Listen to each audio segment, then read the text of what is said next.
السلام علیکم ورحمۃ اللہ وبرکاتہ۔ کیسے میرے پیارے بہن بھائی؟ امید کرتی ہوں بالکل ٹھیک ٹھاک ہوں گے، اور اللہ سے دعا کہ اللہ پاک آپ لوگوں کو ہمیشہ خوش اور آباد رکھے، آمین۔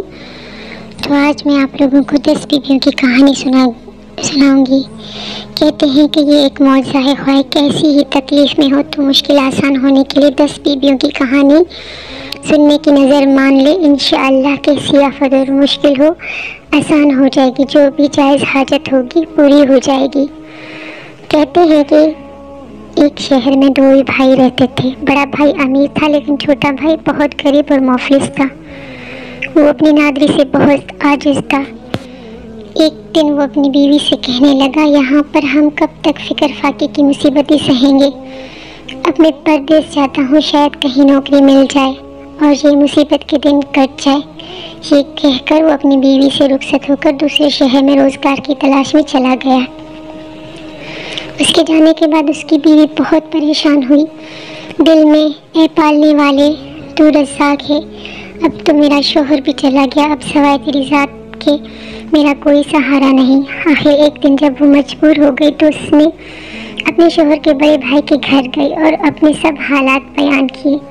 تمام حالات سن کر اس نے اپنی بیوی سے کہا، یہ میری بھاوج ہے، تم اس سے گھر کا کام کاج کراؤ، یہ تمہاری اور تمہارے بچوں کی خدمت کرے گی۔ جو کچھ اپنے کھانے سے بچے کا دے دیا کرو۔ غرض کہ وہ مومنہ اپنے شوہر کے بھائی کے گھر کام کرتی اور سارا دن بچوں کی خدمت کرتی۔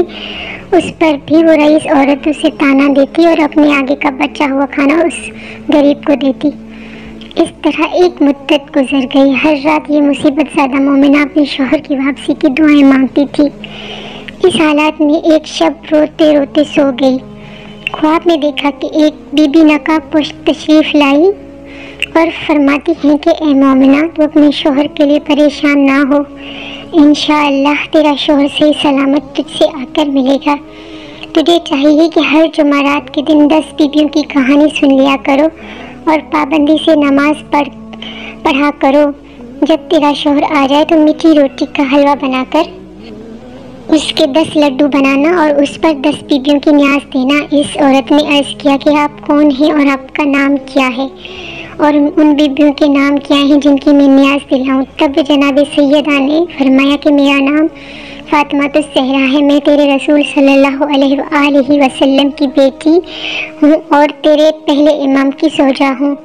دوسری 9 بیویوں کے نام یہ ہیں، حضرت مریم، حضرت ہاجرہ، حضرت زینب، حضرت ام کلثوم، حضرت آسیہ، حضرت سائرہ، جناب فاطمہ کبریہ، جناب فاطمہ صغریٰ، جناب سکینہ جنہیں کربلا سے لے کر شام تک مصیبتیں اٹھانی پڑی اور ان بیویوں نے صبر کیا، قید کی مصیبت سہی۔ جو شخص ان کے مصائب کو مد نظر رکھتے ہوئے اپنی حاجت طلب کرے گا، خداوند کریم اس کی حاجت ضرور پوری کریں گے۔ 10ویں دن اس کی پوری ہوگی۔ جب مومنہ خواب سے بیدار ہوئی تو وہ دن جمعرات کا تھا۔ وہ اپنے محلے میں گئی اور کہنے لگی، میں ایسے خواب دیکھا ہے، تم لوگ پاس بیٹھ کر 10 بیویوں کی کہانی سن لو۔ محلے کی سب عورتیں آ کر اس کے پاس جمع ہو گئیں۔ اس مومنہ نے 10 بیویوں کی کہانی پڑھنا شروع کی۔ 9ویں دن گزر گئے۔ جب 10واں دن آیا تو یہ مومنہ کیا دیکھتی ہے کہ اس کا شوہر صحیح سالم مال و زور کے ساتھ اس کے دروازے پر آیا ہے۔ وہ بہت خوش ہوئی اور فوراً نہا کر میٹھی روٹی کا ملیدہ بنایا اور اس کے 10 لڈو بنا کر 10 بیویوں کی نیاز دلوائی اور محلے والوں کو تقسیم کیے۔ انہوں نے بہت احترام سے نظر کے لڈو کر گئی۔ اس مغرور عورت نے یہ کہہ کر لڈو واپس کر دیے کہ ہم ایسے اینٹ اور پتھر کے لڈو نہیں کھاتے، ہمارے گھر سے یہ لڈو لے جاؤ۔ وہ بیچاری لڈو واپس لے آئی۔ اب اس مغرور عورت کا حال سنیے۔ رات کو وہ عورت سو گئی۔ صبح کو کیا دیکھتی ہے کہ اس کے بچے مر گئے، وہ سب سامان غائب ہو گیا۔ یہ دیکھ کر اس کے حواس جاتے رہے۔ جب بھوک سے برا حال ہوا تو گھر میں گیہوں کی بھوسی ملی۔ دل میں سوچا کہ اس کو پکا کر کھائیں۔ جیسے ہی بھوسی کو ہاتھ لگایا اس میں برابر کیڑے نظر آئے۔ جب اس کے شوہر نے یہ ماجرا دیکھا تو کہنے لگا، میری بہن کے گھر چلو، وہاں روٹی تو ملے گی۔ گھر کو بند کر کے دونوں میاں بیوی روانہ ہوئے۔ چلتے چلتے ان کے پیروں میں چھالے پڑ گئے۔ راستے میں ان کو چنے کا ہرا کھیت نظر آیا۔ شوہر نے اپنی بیوی سے کہا کہ تم یہاں ٹھہر جاؤ، میں چنے کی تھوڑی سی بالیاں توڑ لاؤں تاکہ ان کو کھا کر طاقت آ جائے۔ یہ کہہ کر وہ اس چنے کی بالی توڑ لایا، مگر جیسے ہی اس کی بیوی نے چنے کی بالوں کو ہاتھ لگایا وہ سوکھ کر گھاس بن گئی۔ کئی مرتبہ شوہر نے چنے کی بالی توڑی، ہر مرتبہ اس کی بیوی ہاتھ لگاتے ہی گھاس بن گئی۔ دونوں گھاس کو پھینک کر آگے چلے۔ راستے میں بہت بڑا گنے کا کھیت نظر آیا۔ میاں بیوی دونوں بھوکے اور پیاس سے بے تاب تھے، دیکھ کر بے قرار ہو گئے۔ بیوی نے شوہر سے کہا تھوڑے سے گنے توڑ لاؤ۔ جب وہ بہت سے گنے توڑ کر لایا اور بیوی کے ہاتھ میں دیے تو وہ کانے یعنی سرکنڈے بن گئے۔ وہ دونوں بہت گھبرائے، ان کو پھینک کر آگے چل دیے۔ آخر یہ شخص بیوی کو اپنی بہن کے شہر میں پہنچا۔ بہن مل کر بہت خوش ہوئی۔ رات کا وقت تھا، بہن نے ان کے لیے بچھونا بچھایا، دونوں نے آرام کیا۔ اتنے میں بہن نے کھانا تیار کیا۔ یہ دونوں کئی دن سے بھوکے تھے، کھانا دیکھ کر بہت خوش ہوئے۔ جیسے ہی اس کی بیوی نے روٹی کا ٹکڑا توڑا، کیا دیکھتی ہے کھانے میں سخت بدبو آ رہی ہے، کھانا سڑ گیا ہے۔ عورت اپنا سر پکڑ کر بیٹھ گئی اور کہنے لگی اللہ، اب ہم کب تک بھوکے رہیں گے، ہماری جان نکل رہی ہے۔ بدبو اس قدر تھی کہ کھانے کو دفن کر دیا گیا۔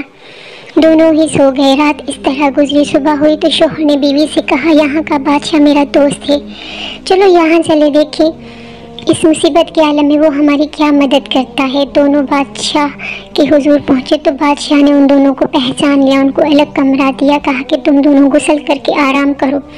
بادشاہ نے حکم دیا ہمارے مہمانوں کو 7 رنگ کا کھانا بھیجو۔ حکم کے مطابق 7 قسم کے کھانے ان دونوں کے لیے آئے۔ دونوں کھانا دیکھ کر بہت خوش ہوئے اور ہاتھ دھو کر دسترخوان پر آ بیٹھے۔ وہ عورت جس کھانے کو چھوتی کھانا اڑ جاتا اور کیڑے نظر آنے لگتے۔ اس کا شوہر حیران ہو گیا، یہ کیا ماجرا ہے؟ اگر ہم بادشاہ سے شکایت کریں گے تو بادشاہ ناراض ہوگا، کھانا تازہ بھیجائے اور بدنام کرتے ہیں۔ وہ بہت گھبرایا، بیوی سے کہنے لگا اب میں کیا کروں؟ دونوں کھانا لے کر باہر گئے اور زمین میں دفن کر دیا۔ باہر صحن میں بیٹھ گئے۔ اس عرصے میں بادشاہ کی لڑکی بیوی غسل کرنے جا رہی تھی۔ دونوں نے اپنے گلے سے چند ہار اتار کر کونٹھی پر ٹانک دی۔ جو ہی ہار ٹانکے فوراً کونٹھی نے ہار نگل لیے۔ یہ ماجرا دیکھ کر بادشاہ کی بیوی اور بیٹی کو سخت تعجب ہوا۔ وہ عورت بیٹی دیکھ رہی تھی، گھبرا کر اپنے شوہر کے پاس گئی اور کہنے لگی اب خدا خیر کرے۔ اس کے شوہر نے پوچھا کیوں، کیا ہوا؟ تب اس نے چندن ہار کا واقعہ سنایا اور کہا یہاں سے چلو جلدی، ایسا نہ ہو کہ بادشاہ ہم کو قید کر لے اور قتل کرا دے۔ دونوں بغیر اطلاع کیے بادشاہ کے یہاں سے چل دیے۔ چلتے چلتے وہ دریا کے کنارے پہنچے۔ وہاں جا کر دونوں میاں بیوی بیٹھ گئے۔ شوہر نے بیوی سے کہا یہ نہیں معلوم کہ ہم سے کیا خطا ہوئی جس کی وجہ سے ہم پر اتنا عذاب نازل ہوا ہے۔ بیوی نے کہا مجھ سے ایک گناہ ضرور ہوا، وہ یہ کہ جب تمہاری بھائی ملازمت کرنے پر دیس گیا تھا، کافی عرصے سے وہ لاپتہ رہا، جس کی وجہ سے تمہارے بھاوج نے عمل کیا تو سچ مچ تمہارا بھائی مال روز کے ساتھ واپس آ گیا۔ تمہارے بھاوج نے 10 لڈو بنائے اور 10 بیویوں کی نظر دلوائی اور لڈو تقسیم کیے اور ایک لڈو میرے حصے کا لے کر آئی تو میں نے وہ لڈو نہیں لیا، یہ کہہ کر واپس کر دیا کہ ہم ایسے اینٹ پتھر کھانے والے نہیں ہیں۔ جب سے ہم پر مصیبت نازل ہوئی، شوہر نے کہا کم بخت تو نے ایسے غرور اور تکبر کے الفاظ کہے توبہ کر اور معافی مانگ تاکہ ہم کو اس سے عذاب سے نجات ملے۔ اس عورت نے وضو کیا، نماز پڑھی اور رو کر دعا کی کہ اے بنت رسول اس مصیبت کے عالم میں میری مدد کیجیے۔ اس کے بعد اس نے دریا سے ریت لا کر لڈو بنائے اور اس پر 10 بیویوں کی نظر دی۔ یہ اعزاز جناب سیدہ جناب زینب اور ام کلثوم وہ لٹی موتی چور ہو گئی۔ یہ دیکھ کر دونوں نے درود پڑھا۔ 5 لڈو بیوی نے کھائے اور 5 لڈو شوہر نے کھائے اور پانی پی کر خدا کا شکر ادا کیا۔ جب وہ اپنے گھر پہنچے تو کیا دیکھتے ہیں کہ ان کا مکان اپنی اصلی حالت پر تھا۔ سب بچے زندہ سلامت کھیل رہے تھے اور نوکر چاکر اپنے کام کاج میں مشغول تھے۔ ماں باپ کو دیکھ کر بچے بہت خوش ہوئے اور وہ بھی بچوں کو دیکھ کر بہت خوش ہوئے۔ اے میرے بھائیوں بہنوں، جس طرح آپ نے اس عورت کا خطا معاف کی، اس طرح مومنوں کی خطائیں معاف ہوں اور ان کی دلی مرادیں پوری ہوں۔ اللہ تعالیٰ سے دعا کیجیے کہ بے اولادوں کو اولاد دے، قرض داروں کے قرض سے نجات عطا فرمائے، مصیبت زدوں کی مصیبتیں دور کرے، بطفیل محمد صلی اللہ علیہ وسلم ہر جائز حاجت پوری کرے، آمین ثم آمین۔